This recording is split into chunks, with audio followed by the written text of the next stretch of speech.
What's going on, guys? Welcome to a new video. It's been a while, but we are back. We're back in this, and honestly, guys, wanted to share with you what I do when I don't know what to actually draw. First thing you need is a blank piece of paper. Obviously, if you have a blank piece of paper in front of you and you don't know what the hell to do, my first advice is to put down and kind of eliminate your options. So put it all the way down. Think about it. Maybe when you was a kid and all you had was crayons. Think about maybe the 8 count crayon pack. Or think about the 64. Just go down to 3 colors. So obviously go back to the classics. For me, I tried how I do it. I use yellow, a red, and a blue. And if I want to add details to a drawing, I'll go ahead and use a Sharpie. So one of the biggest things that I encounter, to be honest with you guys, is overthinking right before I start drawing. Sometimes when I don't know what to draw, I overthink it, and I've realized that the more I do this, the more that I just allow myself to put up pastels and just allow myself to just draw whatever it is that I'm thinking about at that moment. Maybe sometimes you might not think about anything, but if you're not thinking about anything, just go based on your environment. If you're in your room, if you're at the house, if you're outside, if you're in the train, if you're going somewhere, whatever thought you might think about, allow yourself to go based on that. Right now it's kind of late for me on my end. So the thing, what can I think about night? I can think about bats. I can think about skeletons. I can think about skulls and things of that nature. So my first my first thought will always go down to drawing a skull. And you start with a circle. And my style, in a sense, I'm still working on my style. To be honest with you guys, I'm still working on my style, meaning that I'm still developing my style. But for the most part, I will go with a skull like this. So you start with a skull with red.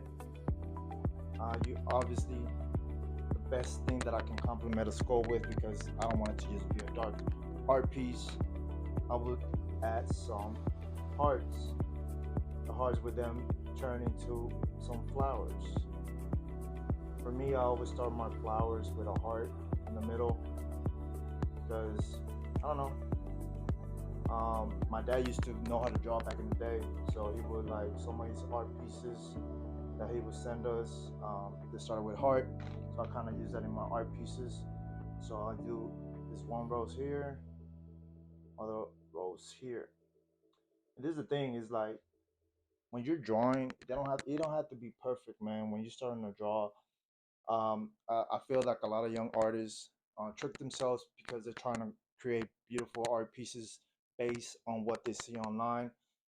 When it comes to art, to be honest with you guys, it's all subjective. Don't even think about it. Don't even overthink it. What you might think is ugly, another person might think is badass, and vice versa. So it's never. Yeah, people can agree on certain pieces, but for the most part, it's very subjective. Just not only in visual art, but also with the arts in general. Just because a movie might make a lot of money, don't mean that every single person believes that that movie is worth watching. So if you can see it, my skull is already popping. We haven't added no yellow.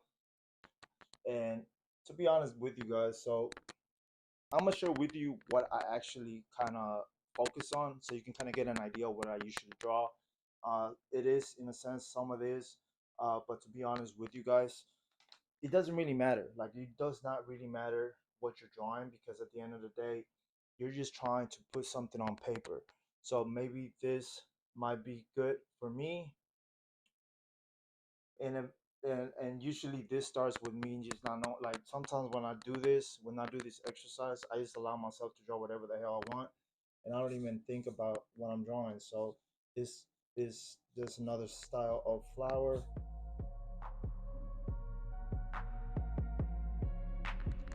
We're gonna do them coming from this side too, because we have to Put a little bit of balance in the art piece. So you have flowers and a skull. The skull, like I said, I'm thinking of a little bit of the night. So we're gonna do some crosses.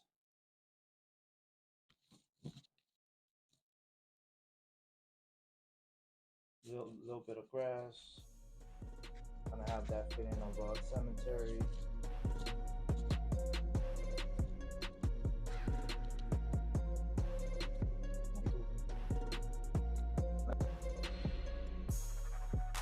Your art pieces.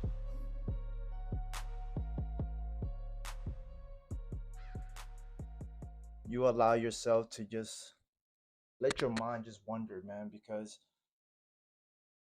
it's like this is like for me this is a reset. So since I really didn't put much effort to anything like this, when I find myself that I need to do a project or I find myself that I need to work on a commission, the fact that I allow myself to just do whatever I'm thinking about, I can go into the actual project with a fresh mind, with that feeling of allowing myself to just do whatever the hell I want in my head, and that's a good that's a good thing for me because it allows me to, whenever I go and create a commission piece or something that I know that I need to do for my own personal IP, which is a more structured piece of art, then by me doing this thing, it just allows me to feel happy that I was able to go ahead and just do whatever the hell I wanted without anyone to judging me. So this is a sad skull, and this is where I usually will start adding some detail to this. So as you can tell, you really can't see what this is right now, but I'm gonna go ahead and add more detail. So I'm gonna add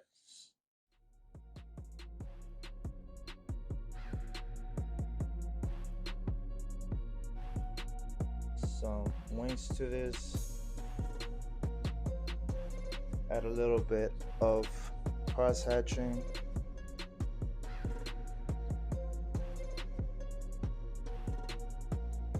I love doing cross hatching even if sometimes it doesn't make sense. I just like doing the lines. It is my style of art for the most part. Every of my art pieces has some type of cross hatching in them.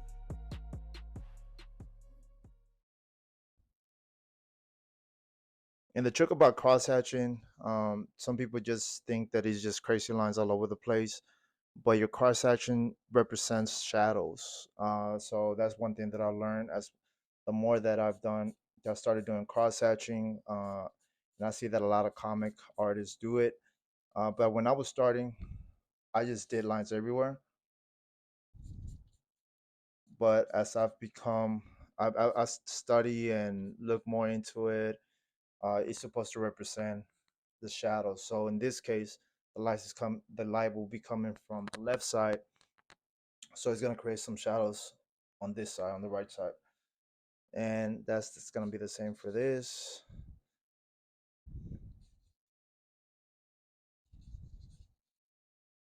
And usually, now that I have some shadow and some kind of structure here, if that is what I think this is, some structure. Now I can add the abstract feeling of this. So it's night, Monday. I'm supposed to go to the gym tomorrow, so I'm gonna put here an alarm, which is my phone, but we're gonna go ahead and put the time I gotta wake up, which is 9. Put 9:19, just to add some time.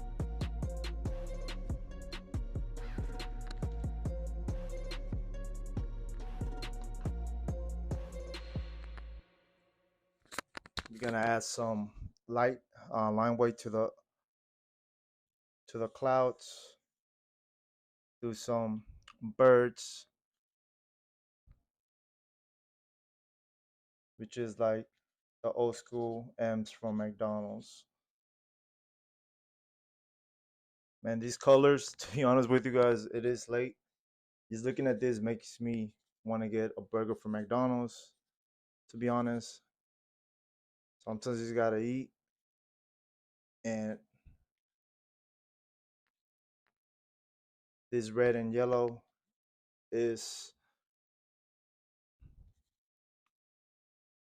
makes me think about a Big Mac. Not the best, and trust me, guys, I work out. My diet ain't the best. I go to the gym to maintain. I'm not trying to compete or anything like that.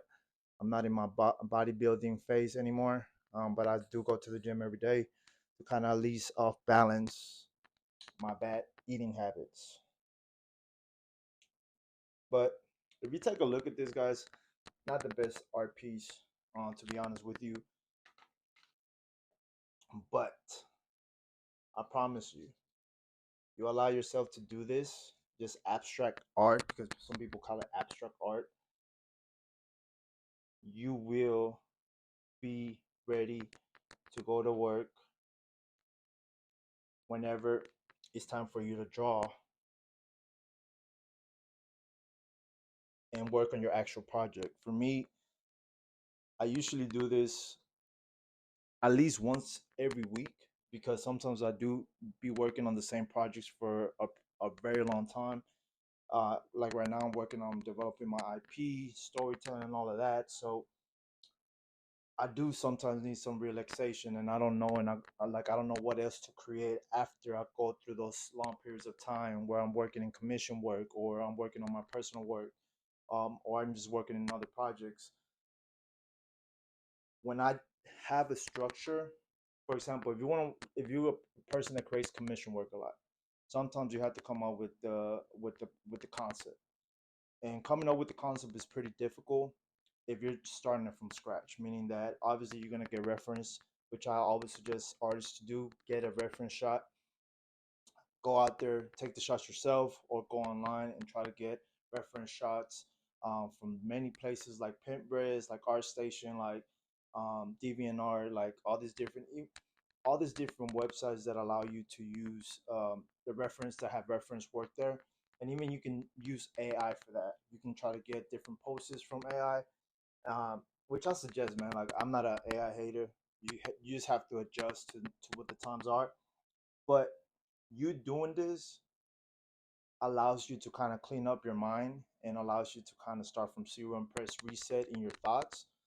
Because I just created this piece. This is 18 by 24 inches, and you really don't mean nothing. But I definitely feel more relaxed because it's like this is what I got in my mind, and now I feel like I need to go put more work into what I'm actually working on. So whenever you, the whole concept, and I do feel like if you made it to this part of the video when I'm finished with this, the whole concept of us artists not being able to create something is because we allow ourselves to put so much pressure on ourselves. Sometimes we believe, and more so because of social media, that every art piece that we create has to be the best. And to be honest with you guys, that's one of the biggest issues that we can have and create for ourselves.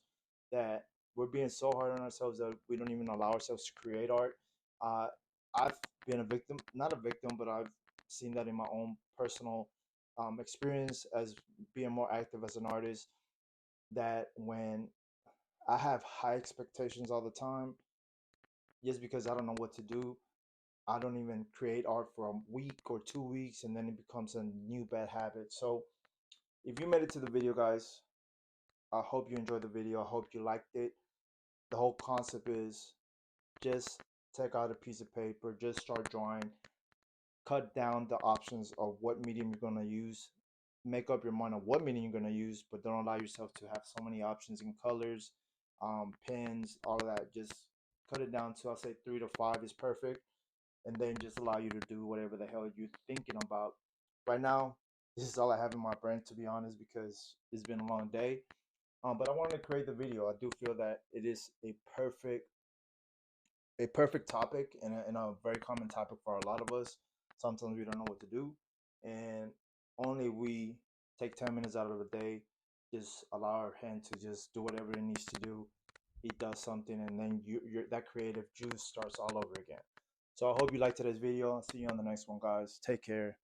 Peace.